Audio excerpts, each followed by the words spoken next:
You post something online, then it happens. The thing you'd never admit to anyone. You lock your phone. You put it face down. You tell yourself you're not going to check it again. 20 seconds later, it's back in your hand. You check the number. You check who liked it. You check if the one person you actually wanted to see it saw it. You send a text and then watch for those three dots. And if they appear and disappear without a reply, your whole mood shifts before you've even noticed it happening. You know none of this should matter. And yet, your chest tightens anyway, every single time, over a number from a stranger you will forget existed by tomorrow. That reaction makes no logical sense at all. So why does it control you like this? Let's start with what we actually know. In 2003, psychologist Naomi Eisenberger at UCLA built an experiment around a simple computer game called Cyberball. You toss a virtual ball back and forth with two other players, except the other players aren't real. They're programmed to eventually freeze you out entirely. In a game, that means nothing. While this happened, she scanned every player's brain in real time. What she found should not have been possible. Being excluded from a meaningless game lit up the exact same brain region that activates when you're in physical pain, the same region that fires when you break a bone or burn your hand on a stove. Your brain does not fully separate rejection from injury. Sit with that, because it's about you specifically. Every time you've been left on red, cut out of a group chat, ghosted after a first date, or ignored in a work meeting while someone else got the credit, your brain treated that moment, at least partly, as an actual physical wound. But why would you be built this way? Here's where it gets uncomfortable. For most of human history, you did not survive alone. You couldn't. Anthropologist Robin Dunbar's research on hunter-gatherer societies shows early humans lived in small, tightly bonded groups, somewhere between 30 and 150 people. Your food, your safety, whether your children lived long enough to grow up, all of it depended entirely on your standing inside that one small group. Back then, approval wasn't a nice feeling. It was survival currency, nothing more. If the group approved of you, you ate. You were warned before danger arrived. You were protected without having to ask. If the group slowly turned on you, there was no trial, no formal punishment, no announcement, just distance. Slightly less food shared your way, slightly less warning before the next threat found you. And out on the edge of a hunter-gatherer band, alone, unprotected, your odds of surviving the season collapsed fast. So evolution built the fix directly into your skull. It wired approval-seeking straight into your brain, not as a weakness, not as some flaw you need to fix, but as one of the single most effective survival tools your ancestors ever developed. You inherited that exact wiring. Every one of you reading this right now, this second, still carries it, which means when your stomach drops from a low number, or you replay a text at 2 a.m. wondering if you said the wrong thing, or you feel a flash of jealousy watching someone else get praised in front of the group, you are not broken. You are not too sensitive. You are running code that kept your ancestors alive for roughly 300,000 years. But here's the part that should genuinely unsettle you. That code was built for a world of maybe 150 people. People you'd see again tomorrow. People whose opinion of you had immediate physical consequences for whether you lived through the winter. You do not live in that world anymore.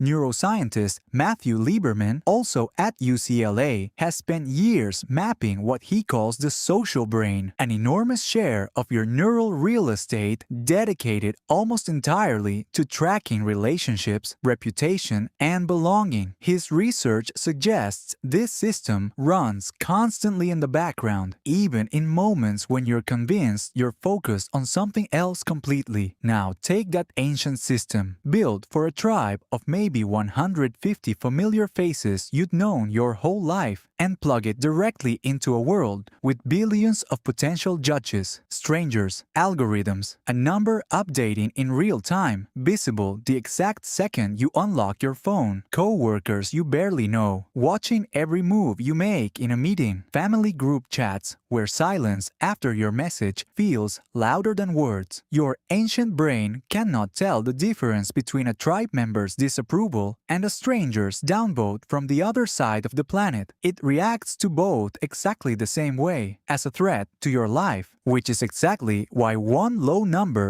can quietly hijack your entire mood, why one unanswered text can ruin your whole afternoon, why a single awkward silence in a room full of people can replay in your head for days, why you can know with complete logical certainty that a stranger's opinion means nothing at all and still feel it land like an actual blow to your chest. You are not weak for feeling this. You are ancient. Your need for approval isn't some modern flaw invented by social media. It's a 300,000-year-old survival mechanism still running exactly as designed, just aimed at a world it was never built for and can never fully understand. The tribe you're seeking approval from used to be 150 people who could keep you alive through winter. Now it's everyone, all the time, watching a screen you cannot seem to put down, and no ancestor of yours ever had to survive that. If this changed how you look at that little number on your screen tonight, hit subscribe. There's a lot more buried inside your own wiring still worth digging up. When's the last time a total stranger's opinion online quietly ruined your entire day?